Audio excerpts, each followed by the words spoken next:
Thank you. Good afternoon to everybody. Welcome to our second annual Pipeline Day. I'd like to start with a statement of the vision of our company, and then we'll go into a description of the different parts of our business. Over the course of the next 5 years, our goal is to transition from being a development stage company into a truly commercial stage company. And over the next 5 years thereafter, our goal is to build a truly global leader in the pharma industry as the leading tech-enabled pharma company amongst our peers, with a meaningful portion of our sales coming from lines of business extending beyond pharma. And over the next 15 years, our vision is to build a truly global healthcare company with a proprietary data platform that links healthcare data from across the system in ways that I'll describe over the course of my presentation. But first, to those of you who are new, I'll first describe what it is that we do at Roivant today. Roivant's the first large tech-enabled pharmaceutical company operating through a new business model, a new organizational model, akin to that of companies like Alphabet in the technology industry, where what we do at Roivant is we build Vants. Vants are nimble, entrepreneurial companies in their own right, which develop innovative medicines and healthcare technologies for the system. And Roivant enables those Vants to operate more efficiently than standard biotech companies, in part enabled by our data platform. We have over 900 employees across our group today, over 40 drugs in development across 16 different Vants, a cash position as of our fiscal year end of $1.1 billion on a consolidated basis, one FDA approval filing, which we announced earlier this week, one marketed healthcare technology software product, which I'll discuss later this afternoon, and 4 commercial products, which we commercialize via co-promotion arrangements, as you'll hear in our next presentation. Our thesis on value creation in this industry is pretty simple. We believe that all else equal, smaller organizations tend to be more productive than larger organizations. We believe in the importance of aligning incentives, that is, giving people skin in the game in the projects that they actually work on. As a matter of asset selection, we are focused primarily on value rather than on our own historical strategic commitments.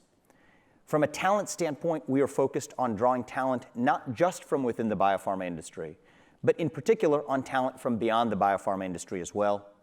And somewhat relatedly, we are committed to using data and deploying technology in literally all areas of our business in ways that I'll describe later in the presentation. Our model is considerably different from a standard pharma company, and the economic model of a R&D-driven pharma company is relatively simple and well-known, taking historical product cash flows and investing them principally in 2 forms of R&D. The first is centralized command and control R&D, starting from discovery all the way through late development. What you see on this slide here is an approximation of what the current large pharma R&D model looks like today. These companies take their historical cash flow bases and invest them into principally 2 forms of R&D expenditures. The first is centralized command and control R&D, going from discovery through research, through early development to late development. And it's fair to say that at least in recent years, if not recent decades, this has proven to be a low ROI form of R&D investment. The second source of R&D expenditure for these companies often comes through acquiring other biotech companies by paying premium prices for companies that have already been built. And this too has been, at best, a mixed ROI model for large pharma, not because the products acquired in this way are poor products, but rather because of the prices required to acquire already pre-constructed biotech companies. So what we do is considerably different. We propose to take all of those resources, and rather than investing them in centralized command and control R&D, rather than investing them in acquiring other biotech companies for premium prices, we instead want to build nimble entrepreneurial biotech companies from scratch to keep them under common strategic control and to be able to realize a higher ROI through that model, as I believe we have done, as well as others who have adopted similar business models over the years. And the way we do it today is by building what we call Vant factories. Roivant has 2 Vant factories today, Roivant Pharma and Roivant Health. Roivant Pharma focuses on promising therapeutics, especially in areas of high medical need. And Roivant Health focuses principally on deploying technology to improve the drug development or commercialization process in some way. Those Vant factories in turn build Vants, and those Vants are the companies that deliver innovative medicines and healthcare technologies to the system. That's a very high-level overview of how the Roivant model works. And it is through that model that we have built a diverse pipeline across multiple treatment modalities across multiple therapeutic areas. Treatment modalities including oral small molecules, complex biologics like cell therapies or regenerative therapies, monoclonal antibodies, RNA-based therapies, topical therapies, et cetera. But we also span multiple disease areas, ranging from women's health to rare diseases, to neurological indications, to infectious diseases, and so forth, with a breadth that still allows us to focus on being exceptional in each of these areas while still having a broad scope of impact. And the way we're able to do it is, again, through our VANT model, where each of our VANTs is a disease area leading or treatment modality leading or technology leading company in their respective area of expertise, with their own focus, with their own staff that are experts in their respective areas, while Roivant as a whole is able to have an expansive impact through its family of companies. And I'm proud of our growth over the last 5 years as a company. We have over 16 VANTs, over 40 drugs in development, over 30 late-stage studies conducted, either phase 2 or phase 3, over 900 employees across the group, and as I mentioned earlier, our first FDA approval filing now in hand, 2 VANTs generating growing revenue, and as I'll talk about in a moment, over 120 clients adopting our technology software product. So that's a snapshot of where we are as a business today. And where I'd like to spend a bit more time now is a series of key updates and milestones, starting with where we have gotten as a business since last Pipeline Day, since we got together in this room a little less than a year ago. And over the course of that last year, we now have 1 BLA filing now accepted by FDA for review, PDUFA date set for December, as announced earlier this week. 2 positive phase 3 data readouts in large market indications, including uterine fibroids and overactive bladder. 6 positive phase 1 and phase 2 data readouts. 14 programs that have advanced to the next stage of clinical development. 15 new drugs added to our pipeline, 4 new VANTs that have launched, and 4 branded drugs that we now commercialize through co-promotion arrangements. That is less than 1 year of progress at Roivant. And we have significant clinical execution milestones in the calendar year 2019 in particular, starting with phase 1 data at Immunovant for IMVT-1401, our anti-FcRn antibody that's subcutaneously administered. You'll hear about that later this afternoon. Our portfolio of neurological gene therapies at Axovant. We had initial data from phase 1-2 studies across that portfolio earlier this year. Positive phase 3 readouts from Urovant in overactive bladder and from Myovant in uterine fibroids, all reading out earlier this year. And most recently, the acceptance of our BLA filing for RVT-802 for pediatric congenital athymia, announced earlier this week. We expect a series of clinical catalysts coming up over the course of the next 18 months as well. 4 additional phase 3 data readouts at Myovant, which you'll hear about later this afternoon, in uterine fibroids, endometriosis, and advanced prostate cancer. A phase 2 readout from Ultivant for their drug rodatrostat, potentially a disease-modifying therapy in development for the treatment of PAH, or pulmonary arterial hypertension. Ongoing phase 1-2 data, additional data from Aruvant, developing a gene therapy for the treatment of sickle cell disease. Preliminary data on the first 2 patients was presented at last year's ASH conference, where this was selected as one of the best of ASH abstracts. Additional data expected from that ongoing protocol. 2 ongoing phase 3 studies for tapinarof at Dermavant for the treatment of psoriasis. I will note that Dermavant is not presenting at today's forum because they are in a quiet period, but will be presenting at other forums in the future. Immunovant expects additional phase 2 data readouts for IMVT-1401, including for myasthenia gravis and Graves' ophthalmopathy, and a continued stream of readouts from our portfolio of neurological gene therapies at Axovant. So in summary, as we look at our drug pipeline that we've built over the last several years, we at Roivant take a contrarian approach, focusing in particular on areas of underinvestment. And we can start by focusing on the therapeutic areas that we touch. While much of the rest of the industry is focused exceptionally today on the field of immuno-oncology, and we too have our own select investments in the field of immuno-oncology as applied to certain populations in Asia, as you'll hear about later this afternoon, our main focus as a company is really on areas of high unmet need relative to the magnitude of R&D investment from the rest of the industry. And we don't pick our assets randomly in those areas. We pick in particular those drugs that we think have the greatest potential for real patient impact. In terms of the type of innovation we focus on, we, like the rest of the industry, are focused on biological innovation through our innovative drug pipeline of new treatment modalities and new therapeutics. But perhaps unlike many of our peers, we are equally focused as well on process innovation. That is, innovating on the very process by which those medicines go on to get developed and commercialized. And as it pertains to technology investments, while the rest of the industry is still wrapping their head around how to apply AI and machine learning to the healthcare sector broadly, we've focused our attention not so much just on AI and ML, but more importantly, on structuring and linking underlying data sets, which we believe is actually the precondition for any meaningful application of AI to healthcare. And that's where I'd like to spend a little bit more of our time this afternoon, for the first time unveiling in a public forum many of the investments we've made over the course of the last 4 years at Roivant that are now beginning to bear fruit in the form of Roivant's data platform. And we think of our data platform as actually a spectrum of investments that we've made over the last 4 to 5 years, starting at one end of the spectrum with aggregated data built as internal infrastructure for Roivant itself in the form of the drugome, in the form of internally generated data sets captured through our digital innovation model, and at the other end of the spectrum, through truly independent technology companies that we build, which operate uniquely and operationally autonomously in their own right, that are interfacing with the healthcare system in their own unique ways, such as we do at Datavant, and I'll talk about that in a moment. And as we continue to evolve our model, we increasingly view the future drugs that we develop and the future drugs that will go on to commercialize as effectively applications that are powered by that unique data platform. And I'll talk a little bit about what that means first by telling you about a description of the drugome. I want to begin by talking about what motivated us to build this drugome in the first place.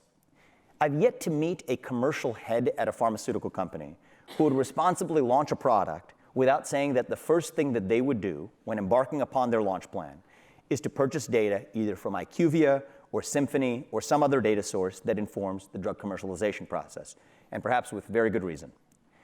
But mysteriously, when a pharma R&D head embarks on a clinical development program, there's no comparable data set to inform their selection of the drug, to inform their development strategy for that drug, to inform their patient selection for that program, or to inform their go, no-go decisions or their advancement decisions from phase 2 into phase 3.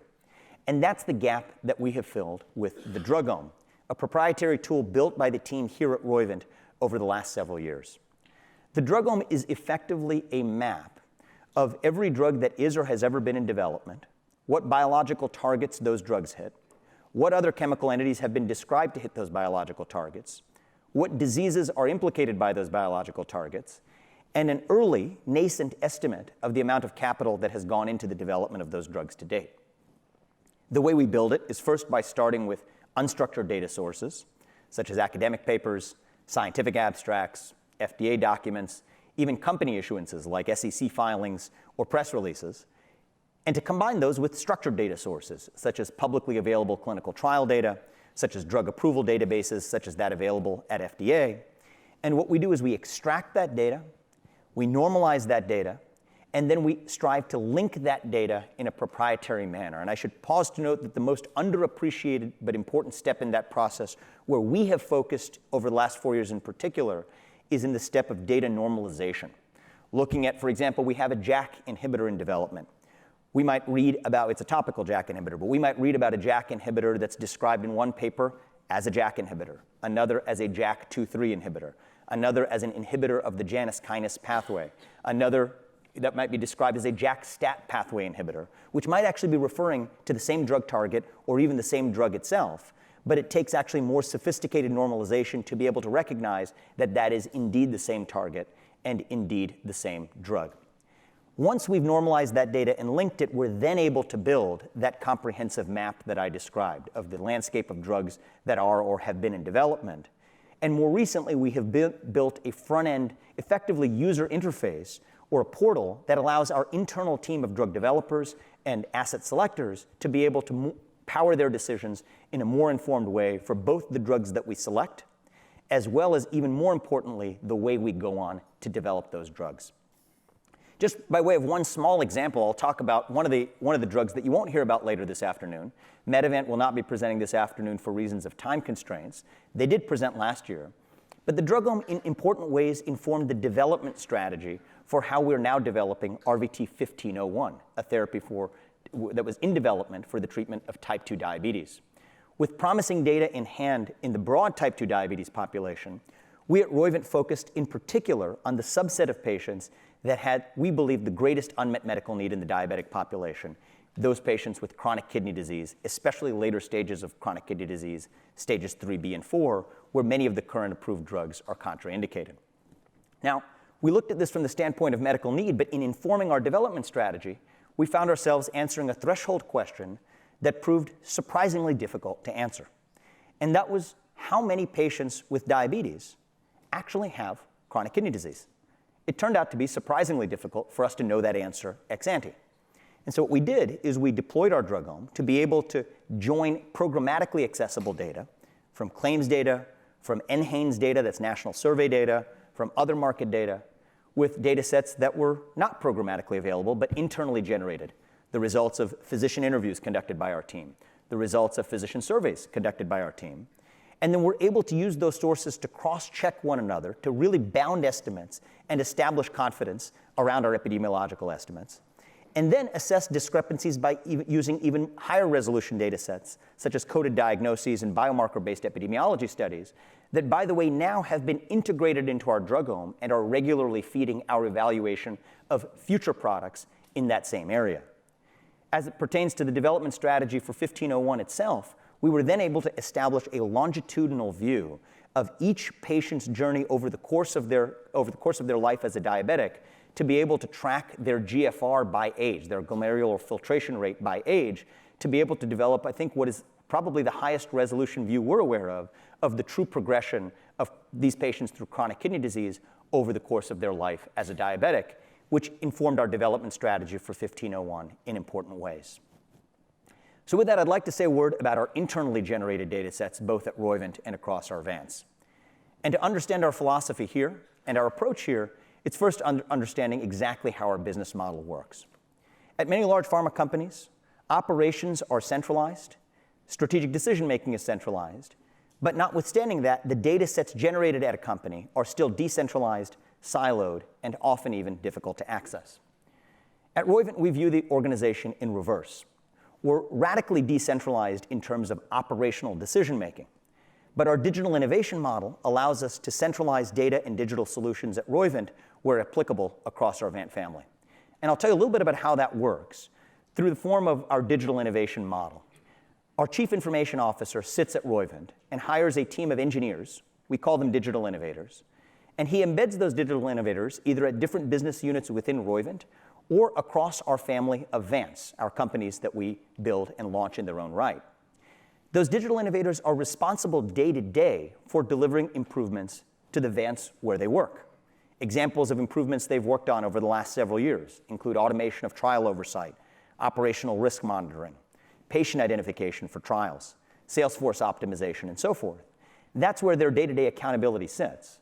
But because of their common reporting line to our chief information officer, because of their common data architecture, and because of their common code base, every time there's a meaningful improvement in one of these applications, the entire Vant family stands to benefit from it, but in a way that does not impede the operational progress of that Vant on a day-to-day basis.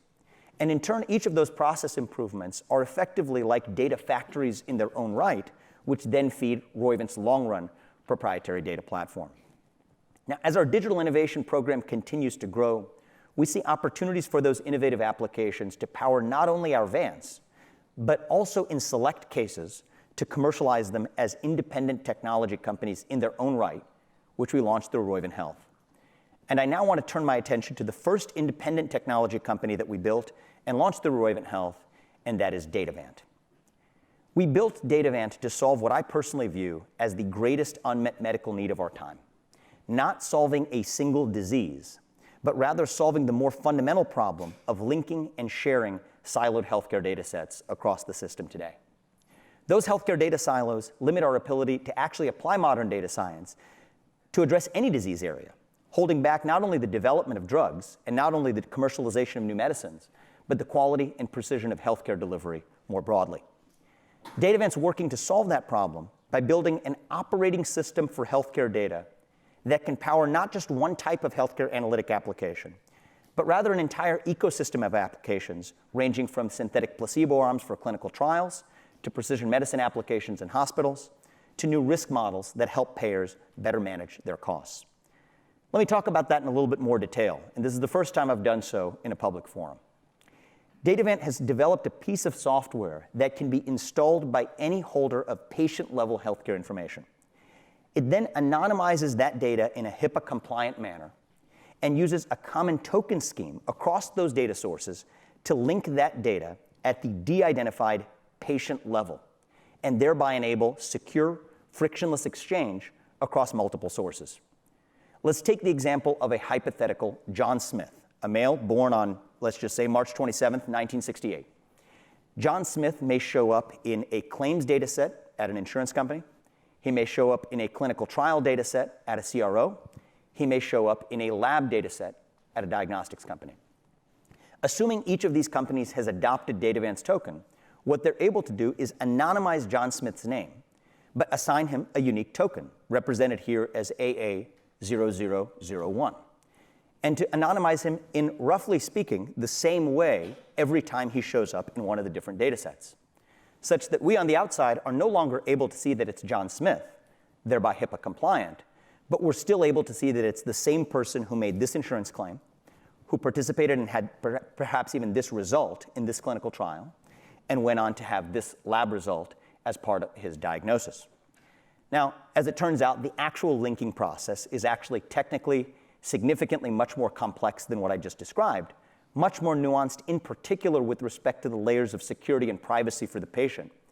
But for example, I might give you a taste of what some of those complexities entail. For example, for any given patient record, Datavant generates actually not just one token for John Smith, but rather up to 20 tokens. For example, one token for the person's name, one token for the person's name and address, and so on. And so that means that even when the same individual appears with slightly different healthcare information in different data sets, which happens all the time, John Smith versus Jonathan Smith, John's Ohio address versus John's New York address, Datavant's technology can still be used to predict with a high degree of fidelity whether it is indeed the same person that shows up in multiple different records. And on top of that, there is also additional layers of security to ensure that patient privacy is protected, even in the event there's a data breach at any given data source, that it does not spread to the other data sources to which it's linked. And I'm not going to go into that technical discussion today, but this is an important part of what Datavant's software product accomplishes. What I will talk about is the magnitude of the problem that Datavant is solving through this relatively, seemingly simple piece of technology, and the importance of its technology in solving that problem. It's helpful to look at the parallels between the siloing of US healthcare data today and the siloing of all electronic data roughly 30 years ago. Just as healthcare data is siloed today across hundreds of thousands of institutions, electronic data in 1990 was effectively siloed across millions of unconnected computers with no mechanism to connect that information other than through a small number of so-called mainframe networks, and even in a more old-fashioned way, through the manual transition of information through floppy disks. Now, the result of this is that less than 1% of all communications at that time flowed through computers, compared to more than 90% today. And the solution, developed over the subsequent 10 years, was, of course, a solution we're all familiar with, known as the internet. And the internet effectively can be understood as nothing more than an operating system for the exchange of all electronic data. It turns out there is a direct analogy to the operating system for healthcare data, which Datavant's building today. The first key element of that internet was a common language to link information. For example, a standard system of DNS protocols and IP addresses, as well as HTTP tags, www tags, URI tags, or tokens, we can call them. And today, this common language stands effectively at the base of the internet, operating as more than a $10 billion per year business. And then the second key element built on top of that was search functionality to discover and easily navigate that information linked through that common language. Of course, today that functionality is provided by well-known search engines, such as Google and others, which have evolved into effectively a winner-take-most market. The third key element is then a series of digital marketplaces that were built on top of that internet to facilitate the exchange of goods and services. And while in the early days, many of those were closed marketplaces, the model that eventually won the day was that of the open marketplace. The next foundational piece of today's internet that's relevant in the healthcare analogy that we look at with Datavant is an individually controlled digital ID, whereby individuals voluntarily aggregate their own data on the internet for example, through Facebook or LinkedIn, and then consent to have that data used by different applications for value-added purposes. For example, applications on the internet that ask you to log in with Facebook or log in with LinkedIn, and so on. And finally, on top of these four fundamental pieces of the internet, then rest a series of thousands or even millions of applications used by billions of users around the world. Now, Datavant's business today can be understood as building the healthcare equivalent of the first two layers of that operating system. Datavant tokens are rapidly becoming the ubiquitous common language for healthcare data exchange, and Datavant's early discovery product provides effectively that first generation of a search engine, an easy way to virtually query, segment, and visualize data, including linking de-identified patient-level matches with other data sources tokenized through Datavant. And the result of that, over the last couple of years, is now one of the largest data ecosystems of linkable, de-identified patient-level data in the world today through Datavant. Over 200 institutions have adopted Datavant or participated in the network. That includes 4 of the top 5 US payers, 9 of the top 10 claims data sources in the US, 3 of the top 5 electronic health record systems, the top 5 diagnostic labs, 3 of the top 5 pharmacy chains, 9 of the top 10 consumer data sources, over 30 healthcare analytics companies, and over 70 academic medical centers, most of which adopt Datavant in a confidential manner through arrangements that have not been announced. Up to 10 years of historical data spanning over 20 billion unique patient records, a unique patient record at a unique point in time, spanning over 300 million covered lives in the US. That's over 90% of the US population represented somewhere in Datavant's data ecosystem today. That includes 80% of medical claims data in the United States, 60% of consumer data, 80% of US mortality data, and so forth. And that ecosystem of linkable data is now being used by hundreds of institutions, both within and beyond the biopharma sector, to power various applications. A small number of examples include a large global pharma company, not Roivant, a different company, that's now using Datavant to link claims, EHR, and lab data to segment patient groups that are likely to fit either inclusion or exclusion criteria for a complex protocol in a clinical trial that they're conducting today. A mid-sized biotech company that specializes in rare diseases using Datavant today to link clinical and genetic data to train a model to predict and find undiagnosed patients to power an ongoing commercial launch, which is the first launch of a product for that company. And finally, one of the largest US health insurers using Datavant today to link its own proprietary data to external data sources to build more complete patient profiles for the purpose of insurance risk modeling. Within Roivant, we also believe that we're actually uniquely well-positioned to build applications on top of the Datavant ecosystem as well by joining the Datavant data to our own proprietary drugome, as well as our own clinical trial data. For instance, we are now in the process for the first time of installing the Datavant token in multiple phase 2 Roivant clinical trials. And if you think about what this accomplishes, in the course of that study, we are then able to see not just the static primary and secondary endpoint data at week 12 or week 48 or whatever the duration of the trial is, but also to be able to see that same patient light up elsewhere in the Datavant ecosystem to be able to track what other doctors they're seeing over the course of that same trial, whether or not they showed up in an emergency room over the course of that trial, whether or not they made certain purchasing decisions at Walgreens over the course of that study, and so forth. This is only a vision that's fully realized when that ecosystem is fully populated, but we are in the early days of beginning to find our own applications through Roivant's clinical trials that are built just as third parties are on top of that Datavant ecosystem.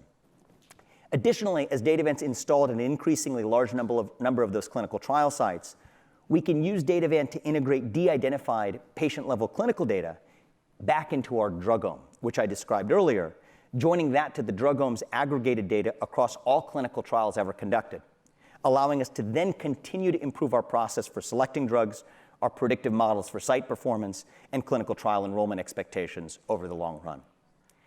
And perhaps most interestingly in the near term, Datavant also helps power Roivant's ambition to truly reinvent the way that drugs are commercialized. You'll hear next from my colleague Jillian Cannon, who serves as the president of Allevant. That's a new Vant that we launched earlier this year to transform the way that the pharmaceutical industry commercializes drugs using technology.